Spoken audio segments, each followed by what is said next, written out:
Hi guys, last ಎಪಿಸೋಡಲ್ಲಿ ಪ್ಯಾಂಗ್ ಮತ್ತು ಅರ್ತಿತ್ತು ಕೂತ್ಕೊಂಡು ತುಂಬ ಹ್ಯಾಪಿಯಾಗಿ ಮಾತಾಡಿರ್ತಾರೆ. ಸೊ ಇವತ್ತಿನ ಎಪಿಸೋಡಲ್ಲಿ ಏನಾಗುತ್ತೆ ಅಂತ ನೋಡೋಣ. ಅಲ್ಲಿರೋ ಕೊಳದಲ್ಲಿ ಕೂತ್ಕೊಂಡು ಸ್ನಾನ ಮಾಡ್ತಾ ಇದ್ದಾಳೆ. ಫಸ್ಟ್ ಈ ಥರ ಸ್ನಾನ ಮಾಡ್ತಾ ಇದ್ದಾಳೆ. ಸ್ನಾನ ಮಾಡಿದ ಇವಳಿಗೆ ಸಖತ್ ಚಳಿ ಆಗ್ತಾಯಿದೆ. ಏನು ಮಾಡೋದು ಅಂತ ಗೊತ್ತಾಗ್ತಾ ಇಲ್ಲ. ಆಗ ಅರ್ತಿತ್ ಬರ್ತಾನೆ. ಏನಾಯಿತು, ಏನು ಪ್ರಾಬ್ಲಮ್ ಅಂತ ಗಾಬರಿಯಿಂದ ಬರ್ತಾನೆ. ಅದೆಲ್ಲ ಏನಿಲ್ಲ ಅರ್ತಿತ್, ಈ ಕೊಳದಲ್ಲಿ ನೀರು ತಣ್ಣಗಿದೆ, ನನ್ನಿಂದ ಸ್ನಾನ ಮಾಡೋಕ್ಕಾಗ್ತಾ ಇಲ್ಲ ಅಂತಿದ್ದಾಳೆ. ಅದು ಡೈರೆಕ್ಟಾಗಿ ಮೈಗೆ ಹಾಕೋಬಾರ್ದು, ಇರು ನಾನು ಹೋಗಿ ಬಿಸಿನೀರು ತರ್ತೀನಿ ಎಂದು ತಂದು ಒಂದು ಬಕೆಟಲ್ಲಿ ಹಾಕ್ತಾನೆ. ಇದನ್ನ ನೋಡಿ ಪ್ಯಾಂಗಿಂದ ನಂಬೋಕ್ಕೆ ಆಗ್ತಾಯಿಲ್ಲ. ಈಗ ಸ್ನಾನ ಮಾಡು, ಅಷ್ಟೊಂದು ಕೋಲ್ಡ್ ಆಗಿರೋದಿಲ್ಲ ಅಂತಾನೆ. ಹಾಗೆ ನಿಂತಿದ್ದಾನೆ. ಇವಳು ಅವನನ್ನೇ ನೋಡ್ತಾಳೆ. ಏನು ನೋಡ್ತಾ ಇದೀಯಾ, ಸ್ನಾನ ಮಾಡು ಅಂತಾನೆ. ಏನು ಹೇಳ್ತಾ ಇದ್ದೀರಾ ಅರ್ತಿತ್, ನೀವು ಹೋಗಿ ಅಂತಿದ್ದಾಳೆ. ಇಲ್ಲ, ನಾನು ಬೇಕಾದರೆ ಕಣ್ಣು ಮುಚ್ಕೊತೀನಿ, ನೀನು ಸ್ನಾನ ಮಾಡು, ನಾನು ಇನ್ನೂ ಸೇಫ್ಟಿಯಾಗಿ ಇಟ್ಕೋಬೇಕು ಅಂತ ಕೇಳ್ತಾನೆ. ನನಗೆ ಯಾವ ಸೇಫ್ಟಿನೂ ಬೇಡ, ನಾನು ನೋಡ್ಕೊತೀನಿ, ಹೋಗಿ ಅಂದರೆ ಇಲ್ಲ ಇಲ್ಲ ನಾನು ಹೋಗೋದಿಲ್ಲ ಅಂದು ಕಣ್ಣು ಮುಚ್ಚೋದು ತೆಗೆಯೋದು ಅಂತ ಮಾಡ್ತಾ ಇದ್ದಾನೆ. ಹೋಗಿ ಅಂದರೆ ಅಂತಿದ್ದಾಳೆ. ಅರ್ತಿತ್, ನೀವು ಹೋದ್ರೇ ನಾನು ಸ್ನಾನ ಮಾಡೋದು ಅಂದಾಗ ಅದ್ರ ಮೇಲೆ ಅರ್ತಿತ್ತು ಎದ್ದೋಗ್ತಾನೆ. ಇವಳು ಅವ್ನು ಮಾಡಿದ್ದೇ ನೆನೆಸ್ಕೊಂಡು ಸ್ವಲ್ಪ ಹೊತ್ತು ನಗಾಡ್ತಾ ಇದ್ದಾಳೆ. ಕೆಲಸ ಮಾಡೋ ಅಮ್ಮ ಹೇಳ್ತಾರೆ, ಅವಳು ತುಂಬ ಪಾಪ ಕಣಪ್ಪ, ಅವಳು ಹಾಗೆ ನಡೆದಿರೋದನ್ನ ನೆನೆಸ್ಕೊಂಡು ಎಷ್ಟು ದಿನ ಕಷ್ಟಪಟ್ಟಿದ್ದಾಳೆ, ಎಷ್ಟು ದಿನ ನಿದ್ದೆ ಮಾಡದೆ ಅಳ್ತಾ ಇದ್ಲು. ಅದರಿಂದ ಅವಳಿಗೆ ಅವಳ ಮನಸ್ಸು ಹಾಳಾಗಿದೆ. ನೀವೇ ಹೆಂಗಾದರೂ ಮನಸ್ಸನ್ನ ಚೇಂಜ್ ಮಾಡಬೇಕು ಅಂತ ಇವ್ರು ಹೇಳ್ತಾರೆ. ಅರ್ತಿತ್, ನಾನು ನೋಡ್ಕೊತೀನಿ ಖಂಡಿತ, ಅವಳ ಮನಸ್ಸಲ್ಲಿರೋ ನೋವನ್ನ ಹೋಗಿಸ್ತೀನಿ ಅಂತಿದ್ದಾನೆ. ಒಂದು ಜಾಗ ತುಂಬ ಚೆನ್ನಾಗಿ ಡೆಕೋರೇಟ್ ಮಾಡಿದ್ದಾನೆ. ಅಲ್ಲಿ ಕರ್ಕೊಂಡು ಬಂದು ಪ್ಯಾಂಗ್ನ ಕೂರಿಸಿ, ಇದೆಲ್ಲ ನೀವೇ ರೆಡಿ ಮಾಡಿರೋದು ಅಂತ ಇವಳು ಕೇಳ್ತಾಳೆ. ಅದೆಲ್ಲ ಏನಿಲ್ಲ, ಇದು ಹಾಗೆ ಇತ್ತು, ನಾನು ಸ್ವಲ್ಪ ಡೆಕೋರೇಟ್ ಮಾಡಿದೆ ಅಂದು ಊಟನ ತೆಗೆದು ಇಡ್ತಾ ಇಬ್ಬರು ಊಟ ಮಾಡ್ತಾರೆ. ಇಬ್ಬರು ಒಂದು ಜಾಗದಲ್ಲಿ ಕೂತ್ಕೊಂಡು ಸನ್ಸೆಟ್ನ ನೋಡ್ತಾ ಇದ್ದಾರೆ. ಇದೇ ಆಗ ಪ್ಯಾಂಗ್, ಸನ್ಸೆಟ್ಗೂ ನಿಮಗೂ ಒಂದು ಲಿಂಕ್ ಇದೆ ಅಂತಿದ್ದಾಳೆ. ಏನು ಅದಾ, ಆ ಸನ್ಸೆಟ್ ಆಗುವಾಗ ನನ್ನ ಮನಸ್ಸಲ್ಲಿ ಒಂದು ನೆಮ್ಮದಿ ಇರುತ್ತೆ, ಅದೇ ಥರನೇ ಇವಾಗ ನಿಮ್ಮ ಜೊತೆ ಇರುವಾಗ ಅಷ್ಟರ ಮಟ್ಟಿಗೆ ನನಗೆ ನೆಮ್ಮದಿಯಾಗಿದೆ ಅಂತಿದ್ದಾಳೆ. ಇದನ್ನ ಕೇಳಿದೆ ಅರ್ತಿತ್ಗೆ ತುಂಬ ಹ್ಯಾಪಿ ಆಗ್ತಾನೆ. ನಿನ್ನ ನಾನು ಫುಲ್ಲಾಗಿ ಕ್ಷಮಿಸ್ದೆ, ಹಳೆದೆಲ್ಲ ಮರ್ತೋಗೋಣ, ನಾವಿಬ್ಬರು ಹ್ಯಾಪಿಯಾಗಿರೋಣ ಅಂತಾನೆ. ನನಗೆ ತುಂಬ ಖುಷಿ ಆಗ್ತಾ ಇದೆ ಗೊತ್ತಾ, ನಾನು ಇವಾಗಲೇ ನೆಮ್ಮದಿಯಾಗಿರೋದು ಅಂತಾಳೆ. ಸರಿ, ಹಳೆ ರೀತಿ ಅಂದರೆ ನಾವಿಬ್ಬರು ಅಣ್ಣ ತಂಗಿ ಥರ ಇರೋಣ ಅಂತ ಪ್ಯಾಂಗ್ ಹೇಳ್ತಾಳೆ.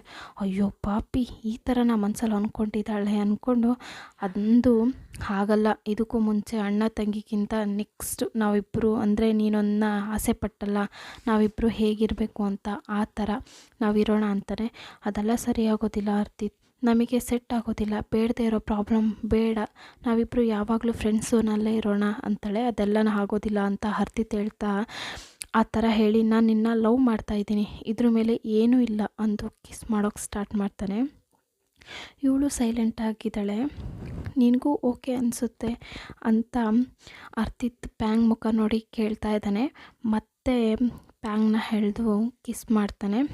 ಇವಳು ತಳ್ಳಬೇಕು ಅಂದ್ಕೊತಾಳೆ, ಆದರೆ ಇವಳಿಂದ ಆಗ್ತಿಲ್ಲ. ಅವಳು ಟೈಟಾಗಿ ಹಗ್ ಮಾಡಿಕೊಂಡು ಇಬ್ಬರು ಹಾಗೆ ಹಗ್ ಮಾಡ್ಕೊಂಡಿರ್ತಾರೆ.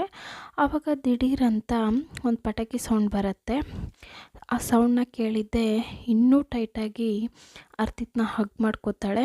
ಹಗ್ ಮಾಡಿ, ನನಗೆ ತುಂಬ ಭಯ ಆಗ್ತಾಯಿದೆ, ಈ ಸೌಂಡ್ಗೆ ನಮ್ಮಮ್ಮ ಅಪ್ಪನ ಹಳೆ ನೆನಪುಗಳು ನನ್ನ ಕಾಡ್ತಾ ಇದೆ ಅಂತ ತುಂಬ ಹೆದರಿ ಮಾತಾಡ್ತಾ ಇದ್ದಾಳೆ. ಅರ್ತಿತ್ ಹಾಗೆ ಪ್ಯಾಂಗ್ನ ಸಮಾಧಾನ ಮಾಡ್ತಾ ಇದ್ದಾನೆ. ಹೆದರಬೇಡ ಅಂದು ಅವಳನ್ನ ತುಂಬ ಸೇಫ್ಟಿಯಾಗಿ ನೋಡ್ಕೊತಾ ಇದ್ದಾನೆ. ನೈಟ್ ಹಾಗೆ ಒಂದು ಪಟಾಕಿನ ತಗೊಬಂದು ಇದನ್ನ ಹಚ್ಚು ಅಂತಾನೆ. ಇಲ್ಲ, ನಾನು ಹಚ್ಚೋದಿಲ್ಲ, ನನಗೆ ಭಯ ಆಗುತ್ತೆ ಅಂತ ಇವಳು ಹೆದರ್ತಾ ಇದ್ದಾಳೆ. ಹಚ್ಚೋದ್ರಿಂದನೇ ನಿನ್ನ ಭಯ ಎಲ್ಲ ಹೋಗೋದು ಅಂದು ಕೈನ ಹಿಡ್ಕೊಂಡು ಹಚ್ಚುತ್ತಾರೆ. ಅದು ಮೇಲೋಗಿ ಡಮ್ ಡಮ್ ಅಂತ ಸೌಂಡ್ ಬರುತ್ತೆ. ಆವಾಗ ಒಂದು ನೆನಪು ಬರುತ್ತೆ. ಏನು ಅಂದರೆ ಅವ್ರ ಅಮ್ಮನ ಪಾಸ್ಟ್ ಇವಳು ನೆನೆಸ್ಕೊತಾಳೆ. ಅವ್ರ ಅಮ್ಮ ಸಾಯೋಕ್ಕೂ ಮುಂಚೆ ಯಾರ ಜೊತೆನೋ ತುಂಬ ಕ್ಲೋಸ್ ಆಗಿರ್ತಾರೆ. ಅದನ್ನ ಇವಳು ನೋಡ್ತಾಳೆ. ನೋಡಿದ್ದೆ, ಅಮ್ಮ ಏನು ಮಾಡ್ತಾ ಇದ್ದೀರಾ ಅಂದಾಗ ಅವ್ರು ಹಾಗೆ ಬಂದು, ಇಲ್ಲೇನಕ್ಕೆ ನೀನು ಬಂದಿದ್ದೀಯಾ ಅಂತಾರೆ. ಇವಳು ತುಂಬ ಕೋಪದಿಂದ ಬರ್ತಾಳೆ. ಇವಳು ಏನೇನೋ ಹೇಳಿ ಸಮಾಧಾನ ಮಾಡ್ತಾರೆ. ಅಮ್ಮನ ಒಬ್ಬರೇ ಬಿಟ್ಟರೆ ಅವರು ಯಾರ ಜೊತೆನೂ ಹೋಗಿಬಿಡ್ತಾರೆ ಅಂದು ಅವ್ರ ಅಮ್ಮನಿಂದನೇ ಸುತ್ತಾ ಇರ್ತಾಳೆ. ಆ ಪಟಾಕಿ ನೋಡ್ತಾ ಆ ನೆನಪು ಬರುತ್ತೆ. ಸ್ವಲ್ಪ ಹೊತ್ತಾದಮೇಲೆ ಇವಳು ಹಳೆದೆಲ್ಲ ಮರೆತು ಅರ್ತಿತ್ ಜೊತೆ ರಿಲ್ಯಾಕ್ಸ್ ಆಗಿ ಇದ್ದಾಳೆ.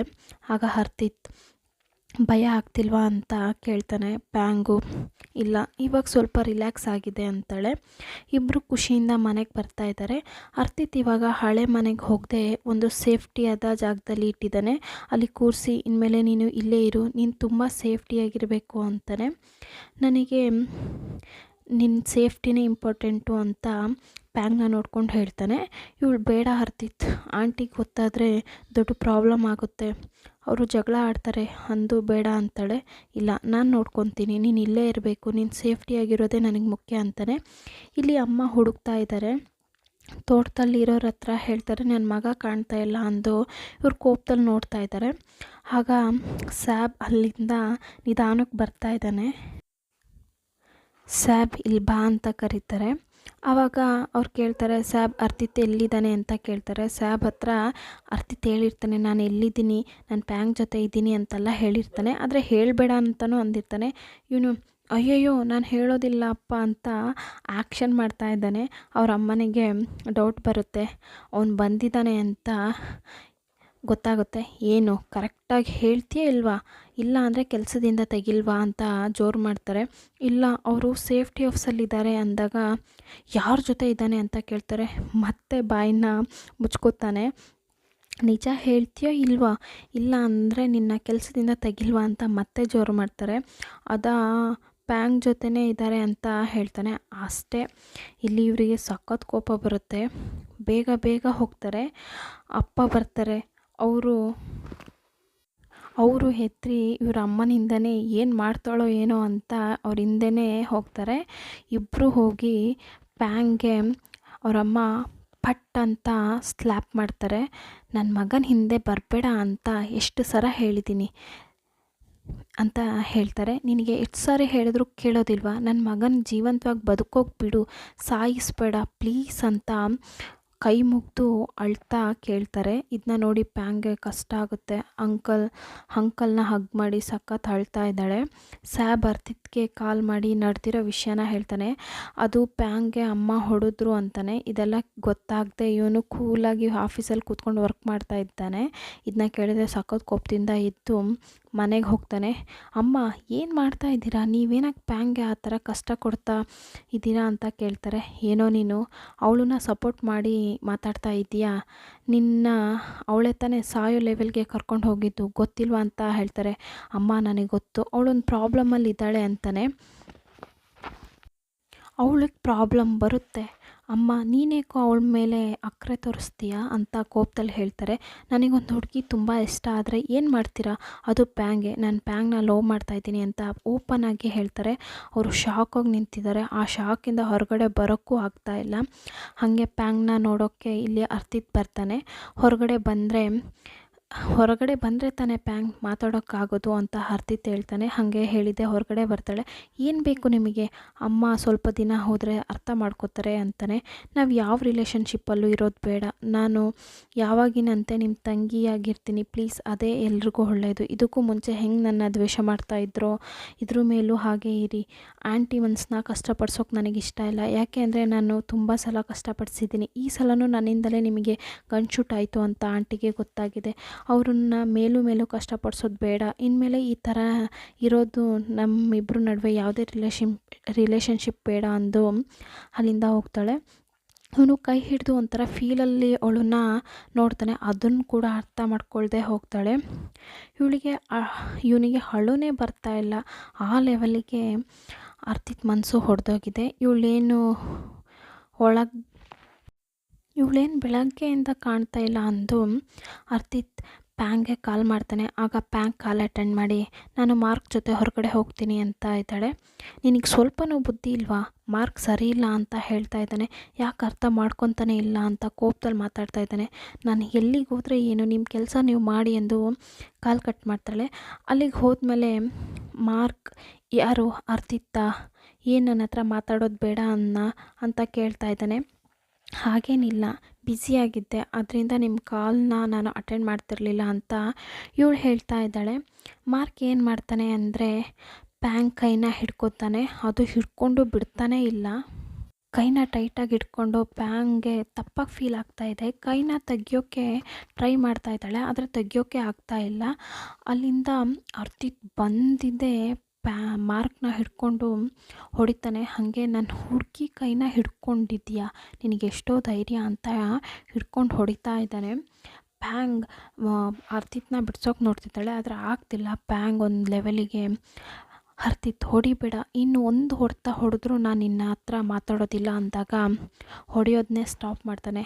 ಸರಿ, ನೀನು ನನ್ನ ತಂಗಿಯಾಗೇ ಇರು, ನಾನು ನಿನ್ನ ಅಣ್ಣ ಹೇಳ್ತೀನಿ, ಅವನ ಹತ್ರ ಮಾತಾಡೋದನ್ನ ಸ್ಟಾಪ್ ಮಾಡು. ಹಾಗೆ ಇಲ್ಲಿಗೆ ಅವನ ಕಾಂಟ್ಯಾಕ್ಟ್ನ ಕ್ಲೋಸ್ ಮಾಡಿ ನೀನು ನನ್ನ ಜೊತೆ ಬರಬೇಕು ಅಂತ ಅರ್ತಿತ್ ಹೇಳ್ತಾನೆ. ಇವಳಿಗೂ ಏನು ಹೇಳೋದು ಅಂತ ಗೊತ್ತಾಗದೆ ಕಣ್ಣಲ್ಲಿ ನೀರು ತುಂಬಿಕೊಂಡು, ಸರಿ ನಾನು ನಿನ್ನ ತಂಗಿ ಅಂತ ಒಪ್ಕೊತೀನಿ, ಇನ್ಮೇಲೆ ನಾನು ಹಿಂದೆ ಬರಬೇಡಿ, ಹಾಗೆ ನನಗೆ ಕಾಲ್ ಮಾಡಬೇಡಿ ಮಾರ್ಕ್ ಅಂದು ಅರ್ತಿತ್ ಜೊತೆನೇ ಹೋಗ್ತಾಳೆ. ಮನೆಗೆ ಕರ್ಕೊಂಡು ಬಂದು ಹೇಳ್ತಾನೆ, ನಾನು ಅಲ್ಲೆಲ್ಲ ಹೇಳಿದ ಸುಳ್ಳು, ನೀನು ಯಾವಾಗಲೂ ನನ್ನ ಲವ್ವರೇ, ನಿನ್ನ ಮೇಲೆ ನನಗೆ ಯಾವಾಗಲೂ ಫೀಲಿಂಗ್ಸ್ ಇರುತ್ತೆ ಅಂತ ಹೇಳಿದ್ನೆಲ್ಲ ಸುಳ್ಳು ಅಂತ ಹೇಳಿ ಪ್ಯಾಂಗ್ನ ಟೈಟಾಗಿ ಹಗ್ ಮಾಡಿ ಹೇಳ್ತಾನೆ, ನಿಮ್ಮ ಮೇಲೆ ನನಗೆ ಯಾವಾಗಲೂ ಫೀಲಿಂಗ್ಸ್ ಇರೋದಿಲ್ಲ, ನಿಮ್ಮನ್ನ ನೋಡಿದರೆ ನಾನು ಹೇಟ್ ಮಾಡ್ತೀನಿ, ನೀವು ಮಾಡೋದನ್ನ ನೋಡಿ ನಾನು ತುಂಬ ನಾಚಿಕೆ ಪಡ್ತಾಯಿದ್ದೀನಿ ಅಂತ ತುಂಬ ಕೋಪದಲ್ಲಿ ಮಾತಾಡ್ತಾ ಇದ್ದಾಳೆ. ಯಾಕೆ ಅಂದರೆ ಅವನ ಮೇಲೆ ಲವ್ ಇದೆ, ಹೊರಗಡೆ ತೋರ್ಸೋಕ್ಕಾಗ್ತಾ ಇಲ್ಲ, ಆಂಟಿಗೆ ಇಷ್ಟ ಆಗೋದಿಲ್ಲ ಅಂತ. ಅವನು ಹೋಗಿದ್ದೆ ಅರ್ತಿತ್ತು ತುಂಬ ಫೀಲ್ ಮಾಡೇ ಹೋಗಿರ್ತಾನೆ. ಅವ್ನು ಹೋಗಿದ್ದೆ ಇವಳು ಪ್ಯಾಂಗ್ ಕೂತ್ಕೊಂಡು ಬಿಕ್ಕಳಿಸಿ ಅಳ್ತಾ ಇದ್ದಾಳೆ. ಅರ್ತಿತ್ ಮನೆಗೆ ಬಂದಿದ್ದೆ ಅಮ್ಮ ಕೋಪ ಮಾಡ್ಕೊಂಡು ಹೋಗ್ತಾರೆ. ಸರಿ ಬಿಡು ಅಮ್ಮ, ಹಾಗೆ ಸರಿ ಅಪ್ಪ, ನೀವು ಹೋಗಿ ಪ್ಯಾಂಗ್ನ ನೋಡ್ಕೊಳ್ಳಿ, ಪ್ಯಾಂಗ್ ತುಂಬ ಫೀಲಲ್ಲಿದ್ದಾಳೆ ಅಂತ ಹೇಳ್ತಾನೆ. ಪರವಾಗಿಲ್ಲ, ಮಗ ಬದಲಾಗಿದ್ದಾನೆ ಎಂದು ಪ್ಯಾಂಗ್ ಹತ್ರ ಅಪ್ಪ ಬರ್ತಾರೆ. ಯಾಕೆ ಪ್ಯಾಂಗ್ ಡಲ್ಲಾಗಿದೆಯಾ, ಎಲ್ಲ ಸರಿಯಾಗುತ್ತೆ, ಆಂಟಿ ತಾನೇ ಹೇಳಿದ್ದು ಬಿಡು ಅಂತಾರೆ. ಸರಿ ಅಂಕಲ್, ನನಗೆ ಡೈಲಿ ಅಪ್ಪ ಅಮ್ಮನ ಬಗ್ಗೆ ಕನಸು ಬರ್ತಾ ಇದೆ ಅಂದಾಗ, ಏನಿಲ್ಲ ಎಲ್ಲ ಸರಿಯಾಗುತ್ತೆ ಅಂತಾರೆ. ಇಲ್ಲ, ನಾನಿವಾಗ ದೊಡ್ಡ ಹುಡುಗಿ ಆಗಿದ್ದೀನಿ, ಖಂಡಿತ ನಮ್ಮ ಅಪ್ಪ ಅಮ್ಮನ ಕೇಸ್ನ ಓಪನ್ ಮಾಡೋಣ ಅಂತಿದ್ದೀನಿ, ಅದಕ್ಕೆ ಇವ್ರ ಫೇಸೇ ಚೇಂಜ್ ಆಗುತ್ತೆ, ಬೇಡ ಅಂತ ಹಠ ಮಾಡ್ತಾರೆ. ಇಲ್ಲ, ನಾನು ಓಪನ್ ಮಾಡ್ತೀನಿ ಅಂಕಲ್, ನಾನು ಫೇಸ್ ಮಾಡ್ಕೊತೀನಿ ಎಲ್ಲನೂ ಅಂತ ಹೇಳ್ತಾಳೆ. ಇದನ್ನ ಅರ್ತಿತ್ ಹತ್ರನೂ ಹೋಗಿ ಇವ್ರು ಹೇಳ್ತಾರೆ, ಪ್ಯಾಂಗ್ ಅವ್ರ ಅಪ್ಪ ಅಮ್ಮನ ಕೇಸ್ನ ಓಪನ್ ಮಾಡ್ತೀನಿ ಅಂತ ಇದ್ದಾಳೆ, ನೀನು ಓಪನ್ ಮಾಡದೇ ಇರೋ ಹಾಗೆ ನೋಡ್ಕೋಬೇಕು ಅಂತಾರೆ. ಆವಾಗ ಅರ್ತಿತ್ ಕೇಳ್ತಾನೆ, ಯಾಕಪ್ಪ ಓಪನ್ ಮಾಡಲಿ ಬಿಡು, ಅವ್ರ ಅಪ್ಪ ಅಮ್ಮನಿಗೆ ಆಕ್ಸಿಡೆಂಟ್ ತಾನೇ ಆಗಿರೋದು ಅಂದಾಗ ಅವ್ರ ಫೇಸ್ ಚೇಂಜ್ ಆಗುತ್ತೆ. ಆ ಥರ ಎಲ್ಲ ಇಲ್ಲ, ಅಪ್ಪ ನನ್ನ ಫ್ರೆಂಡ್ ಬಂದು ಅವ್ರ ವೈಫ್ನ ಕೊಲೆ ಮಾಡ್ದ ಅನ್ನೋ ರೀತಿ ಎವಿಡೆನ್ಸ್ ಇದೆ, ಇದೆಲ್ಲ ಗೊತ್ತಾದರೆ ಪ್ಯಾಂಗ್ ತುಂಬ ಕಷ್ಟಪಡ್ತಾಳೆ, ಅದರಿಂದ ಅವಳನ್ನು ನೋಡ್ಕೊ ಅಂತಾರೆ.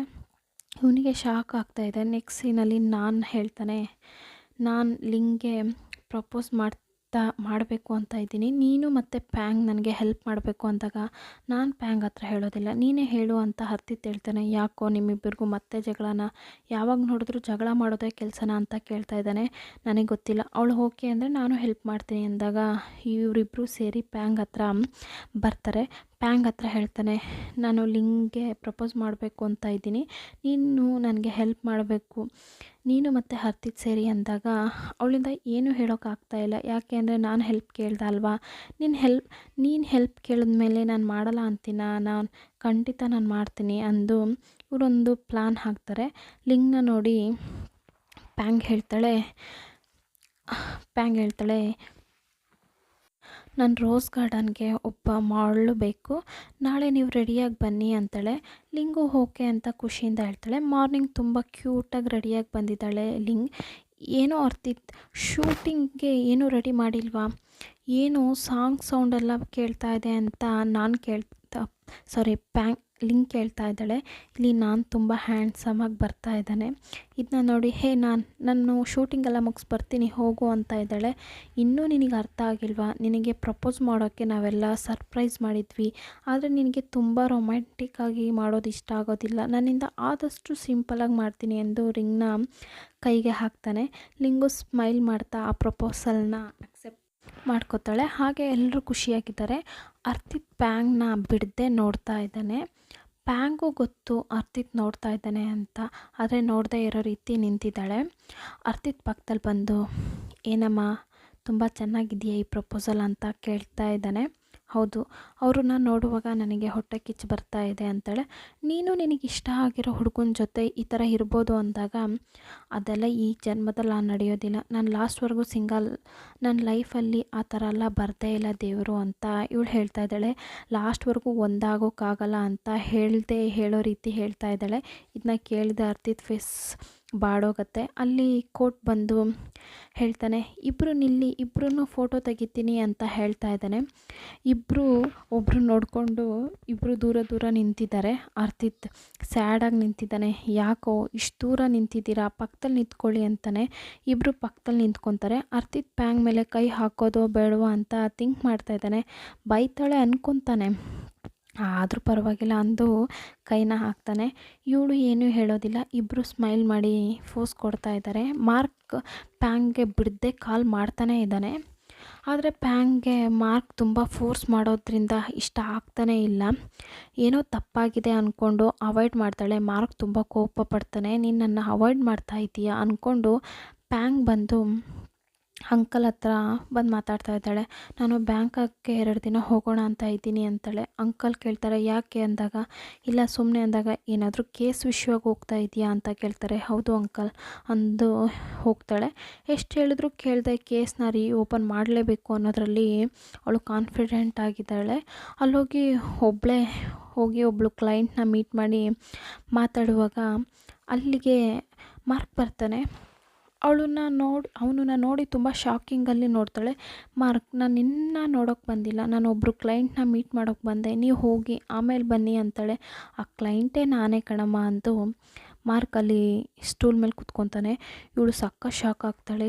ಏನಕ್ಕೆ ಇವ್ರು ನನ್ನ ಡಿಸ್ಟರ್ಬ್ ಮಾಡ್ತಾನೆ ಇದ್ದಾರೆ. ಮಾರ್ಕ್ ವಾಂಟೆಡ್ ಹಾಗೆ ಬರೋದು ಸ್ವಲ್ಪನೂ ಇಷ್ಟ ಆಗ್ತಾಯಿಲ್ಲ. ಅದರಿಂದ ಇವಳು ಬೇಡ ಅಂತ ಇದ್ದಾಳೆ. ಇವಳು ಇಟ್ಕೊಂಡಿರೋ ಬುಕ್ಕಲ್ಲಿ ಒಂದು ಸಿಂಬಲ್ ಇದೆ. ಅದನ್ನ ಮಾರ್ಕ್ ನೋಡ್ತಾನೆ. ನೋಡಿ ಹೇಳ್ತಾನೆ, ಈ ಸಿಂಬಲ್ನ ನಾನು ಎಲ್ಲೋ ನೋಡಿದ್ದೀನಿ, ಅದು ಯಾರೋ ಟ್ಯಾಟೋ ಹಾಕ್ಕೊಂಡಿದ್ರು ಅಂತ ಹೇಳ್ತಾ ಇದ್ದಾನೆ. ಯಾಕೆ ಅಂದರೆ ಇದನ್ನ ಇಟ್ಕೊಂಡು ಇವಳ ಹತ್ರ ಮಾತಾಡೋಣ ಅಂದು ನನಗೆ ಗೊತ್ತು ಅಂದಾಗ ಇವಳು ಅವ್ನು ಹೇಳೋದನ್ನ ಕೇಳ್ತಾಳೆ. ಈ ಸಿಂಬಲ್ ಇವ್ರ ಅಮ್ಮನ ಜೊತೆ ಇದ್ದ ಹುಡುಗನ ಸಿಂಬಲ್. ಅವ್ರ ಫೇಸ್ನ ನೋಡಿರೋದಿಲ್ಲ ಇವಳು, ಬರೀ ಸಿಂಬಲ್ನ ನೋಡಿರ್ತಾಳೆ. ಮಾರ್ಕ್ ಹೇಳ್ತಾನೆ, ನಾನೆಲ್ಲೋ ನೋಡಿದ್ದೀನಿ, ನನಗೆ ಗೊತ್ತಾದರೆ ಕಾಲ್ ಮಾಡಿ ಹೇಳ್ತೀನಿ ಅಂತಾನೆ. ಪ್ಯಾಂಗು ಒಂದು ಪೊಲೀಸ್ ಸ್ಟೇಷನ್ಗೆ ಹೋಗಿದ್ದಾಳೆ. ಆಗ ಅರ್ತಿತ್ ಬಂದು ಮನೆಗೆ ಹೋಗೋಣ, ನೀನು ಓಪನ್ ಮಾಡೋದು ಬೇಡ ಅಂತ ಕೈ ಹಿಡಿದು ಎಳಿತಾನೆ. ನೀವು ಬಿಡಿ, ನಮ್ಮ ಅಪ್ಪನ ಬಗ್ಗೆ ತಿಳ್ಕೊಳ್ಳೋದು ನನಗೆ ಗೊತ್ತು, ನೀವು ನಿಮ್ಮ ಕೆಲಸ ನೋಡ್ಕೊಂಡು ಹೋಗಿ, ನಡುವೆ ಬರೋದು ಬೇಡ ಅಂತಾಳೆ. ಪೊಲೀಸ್ ನೋಡೋಕ್ಕೂ ಹೋಗ್ತಾಳೆ. ನಮ್ಮ ಅಪ್ಪನಿಗೆ ಏನಾಯಿತು ಅಂತ ಗೊತ್ತಾಗಬೇಕು ಅಂತ ಓಪನ್ ಮಾಡಬೇಕು ಅಂತ ಹೇಳ್ತಾ ಇದ್ದಾಳೆ. ಆ ಪೊಲೀಸ್ ಹೇಳ್ತಾರೆ, ನಿಜ ಹೇಳೋ ಟೈಮ್ ಬಂತು ಅರ್ತಿತ್ ಅಂದು ಹೇಳ್ತಾ ಇದ್ದಾರೆ. ನೀವಿಬ್ಬರು ಏನು ಮಾತಾಡ್ತಾ ಇದ್ದೀರಾ, ಏನು ನಿಜ ಅದನ್ನ ಹೇಳಿ ಅಂದಾಗ, ಯಾರು ಆ ವ್ಯಕ್ತಿ ಅಂದಾಗ, ಆ ವ್ಯಕ್ತಿ ಜೀವಂತವಾಗಿಲ್ಲ ತೀರೋದ್ರು ಅಂದಾಗ, ಯಾರು ಅಂದಾಗ ಅದು ನಿಮ್ಮ ಅಪ್ಪನೇ. ಇವಳು ಶಾಕ್ ಆಗ್ತಾಳೆ. ಅದಕ್ಕೆ ಚಾನ್ಸ್ ಇಲ್ಲ ಅಂದು ಎದ್ದೋಗ್ತಾಳೆ. ಅರ್ತಿತ್ ಬಂದು, ನಾನು ಇದಕ್ಕೆ ಹೋಗಬೇಡ ಅಂದಿದ್ದು ಅಂತಾನೆ. ಇದೆಲ್ಲ ಗೊತ್ತಿದ್ರು ನೀವು ಮತ್ತು ಅಂಕಲ್ ನನ್ನ ಈ ಕೇಸ್ನ ಓಪನ್ ಮಾಡೋಕ್ಕೆ ಬಿಡಲಿಲ್ವಾ ಅಂದು ನನಗೆ ತುಂಬ ಕೋಪ ಬರ್ತಾ ಇದೆ. ಯಾಕೆ ಅಂದರೆ ನಮ್ಮ ಅಪ್ಪ ಕೊಲೆ ಮಾಡಿದ್ದಾರೆ ಅಂತ ಅಲ್ಲ ಕೋಪ ಬರ್ತಾ ಇಲ್ಲ, ಅವ್ರು ಕೊಲೆ ಮಾಡಿರ್ತಾರೆ ಅಂತ ನೀವು ಮತ್ತು ನಿಮ್ಮ ಅಪ್ಪ ನಂಬಿದ್ದೀರ ಅಲ್ವಾ, ಅದರಿಂದ ನನಗೆ ತುಂಬ ಕೋಪ ಬರ್ತಾ ಇದೆ. ಇನ್ಮೇಲೆ ನನ್ನ ಮುಖದಲ್ಲೇ ಬೀಳ್ಬೇಡಿ ಎಂದು ತುಂಬ ಕೋಪದಲ್ಲಿ ಹೋಗ್ತಾಳೆ. ಮಾರ್ಕ್ ಕಾಲ್ ಮಾಡಿ, ಆ ಸಿಂಬಲ್ ಬಗ್ಗೆ ನನಗೆ ಒಂದು ವಿಷಯ ಗೊತ್ತಾಯಿತು, ಅದ್ರ ಬಗ್ಗೆ ನಿನ್ನ ಹತ್ರ ಸ್ವಲ್ಪ ಮಾತಾಡಬೇಕು, ನಿನ್ನ ಡೈರೆಕ್ಟಾಗಿ ಮೀಟ್ ಮಾಡಿ ಮಾತಾಡಬೇಕು ಅಂದಾಗ ಇವಳು ಮನೆ ಹತ್ರನೇ ಬಂದು ಪ್ಯಾಂಗ್ನ ಪಿಕಪ್ ಮಾಡಿಕೊಂಡು ಊಟ ಮಾಡೋಕ್ಕೆ ಅಂತ ರೆಸ್ಟೋರೆಂಟ್ಗೆ ಹೋಗಿರ್ತಾರೆ. ಮಾರ್ಕ್ ಹೇಳ್ತಾನೆ, ಆ ಸಿಂಬಲ್ನ ಹಾಕಿರೋರನ್ನ ನಾನು ನೋಡಿದ್ದೀನಿ, ನನಗೆ ಗೊತ್ತು ಅಂತ ಹೇಳ್ತಾ ಇದ್ದಾನೆ. ಇವಳು ಏನು ಅಂದ್ಕೊತಾಳೆ ಅಂದರೆ, ಇವನನ್ನೇ ಹಿಡ್ಕೊಂಡು ಆ ಸಿಂಬಲ್ ಹಾಕಿರೋ ಪರ್ಸನ್ನ ಹಿಡಿಯೋಣ ಅಂತ ಮಾತಾಡ್ತಾ ಇದ್ದಾಳೆ. ಆದರೆ ಮಾರ್ಕ್ ಮೈಂಡಲ್ಲಿ ಬೇರೆ ಮೋಟಿವೇ ಒಂಥರ ತಪ್ಪಾಗಿದೆ, ನಾನು ನಿನಗೆ ಹೆಲ್ಪ್ ಮಾಡ್ತೀನಿ ಅಂದರೆ ನನಗೆ ಗೊತ್ತು ಅಂತಿರುವಾಗಲೇ ಅರ್ತಿತ್ ತುಂಬ ಕೋಪದಲ್ಲಿ ಬರ್ತಾನೆ. ಇನ್ನೇನು ಮಾಡ್ತಾ ಇದ್ದೀಯಾ, ನಿನಗೊಂದು ಸಲ ಹೇಳಿದರೆ ಅರ್ಥ ಆಗೋದಿಲ್ವಾ, ಅವ್ನು ತುಂಬ ಡೇಂಜರ್ ಅಂತ ಹೇಳ್ತಾ ಇಲ್ವಾ ಅಂತ ಇವಳು ಕೂಗ್ತಾ ಇದ್ದಾನೆ. ನಿಮಗೇನು, ನಾನು ಅವನ ಹತ್ರ ಮಾತಾಡ್ತೀನಿ, ಏನು ಬೇಕಾದರೂ ಮಾಡ್ತೀನಿ, ನಿಮಗೇನು, ನಿಮ್ಮ ಕೆಲಸ ನೀವು ನೋಡಿ ಅಂದು ಮೆಂಟಲ್ ಥರ ಆಡ್ತಾ ಇದ್ದಾಳೆ. ನೀನೇನಕ್ಕೆ ಚಿಕ್ಕ ಹುಡುಗಿ ಅಲ್ಲ, ಹೇಳಿದರೆ ಅರ್ಥ ಮಾಡ್ಕೊ ಅಂತಾನೆ. ನೀವು ಹೋಗಿ ಅರ್ತಿತ್ ಅಂದಾಗ ಇವನು ಕೋಪದಲ್ಲಿ ಹೋಗ್ತಾನೆ. ಮಾರ್ಕ್ ಸ್ಟೇ ಮಾಡಿರೋ ಹೋಟೆಲ್ಗೆ ಪ್ಯಾಂಗ್ನ ಕರ್ಕೊಂಡು ಹೋಗೋಕ್ಕೆ ಟ್ರೈ ಮಾಡ್ತಾನೆ. ಬಾ ಪ್ಯಾಂಗ್, ನೀನು ತುಂಬ ಟಯರ್ಡ್ ಆಗಿದೆಯಾ, ನನ್ನ ಜೊತೆ ರೂಮ್ ಬಂದು ಸ್ವಲ್ಪ ಹೊತ್ತು ರೆಸ್ಟ್ ತಗೋ ಅಂತಾನೆ. ಇವಳಿಗೆ ಸ್ವಲ್ಪನೂ ಇಷ್ಟ ಆಗ್ತಾಯಿಲ್ಲ. ಇಲ್ಲ ಬೇಡ, ನಾನು ಚೆನ್ನಾಗಿದ್ದೀನಿ ಅಂತಾಳೆ. ಇಲ್ಲ ನೀನು ಟಯರ್ಡ್ ಆಗಿದೆಯಾ, ನಾನು ನಿನಗೆ ಜ್ಯೂಸು ತರ್ತೀನಿ, ನೀನು ಕುಡಿ ಅಂತ ತುಂಬ ಫೋರ್ಸ್ ಮಾಡ್ತಾನೆ. ಅದರಿಂದ ಇವಳಿಂದ ಏನೂ ಮಾಡೋಕ್ಕಾಗ್ತಾಯಿಲ್ಲ. ಇವಳು ಎಷ್ಟು ಬೇಡ ಅಂದರೂ ಇವನು ಕರ್ಕೊಂಡು ಕೊಡೋದನ್ನೇ ನೋಡ್ತಾ ಇದ್ದಾನೆ. ಇವಳು ಅಂದ್ಕೊತಾಳೆ, ಇವನು ಏನೋ ತಪ್ಪಾದ ಇಂಟೆನ್ಷನಲ್ಲೇ ನನ್ನ ಕರೀತಾ ಇದ್ದಾನೆ ಅಂತ ಇವಳು ಅಂದ್ಕೊತಾಳೆ. ನಮಗಿವಾಗ ಯಾರು ಬಂದು ಕಾಪಾಡ್ತಾರೆ ಅಂತ ಥಿಂಕ್ ಮಾಡ್ತಾಯಿದ್ದಾಳೆ. ಅವನೊಂದು ಲೆವೆಲ್ಗೆ ಕೈ ಹಿಡಿದು ಹೇಳ್ಕೊಂಡು ಕರ್ಕೊಂಡು ಹೋಗ್ತಾನೆ. ಆಗ ಪ್ಯಾಂಗ್ ಮುಂದೆ ತುಂಬ ಸ್ಪೀಡಾಗಿ ಒಂದು ಕಾರ್ ಬಂದು ಸಡನ್ ಬ್ರೇಕ್ ಹಾಕಿ ನಿಲ್ಲುತ್ತೆ. ಅದು ನಮ್ಮ ಅರ್ತಿತ್ನ ನೋಡಿದೆ ಪ್ಯಾಂಗ್ ಹೋಗಿ ಅರ್ತಿತ್ ಹಿಂದೆ ನಿಂತ್ಕೊತಾಳೆ. ಸೊ ಇವತ್ತಿನ ಎಪಿಸೋಡ್ ಇಲ್ಲಿಗೆ ಮುಗಿಯುತ್ತೆ. ಇಷ್ಟ ಆದರೆ ಲೈಕ್ ಮಾಡಿ, ಕಮೆಂಟ್ ಮಾಡಿ. ಹಾಗೆ ಮರಿದೆ ನನ್ನ ಚಾನಲ್ನ ಸಬ್ಸ್ಕ್ರೈಬ್ ಮಾಡಿ, ಸಪೋರ್ಟ್ ಮಾಡಿ ಪ್ಲೀಸ್. Thank you all.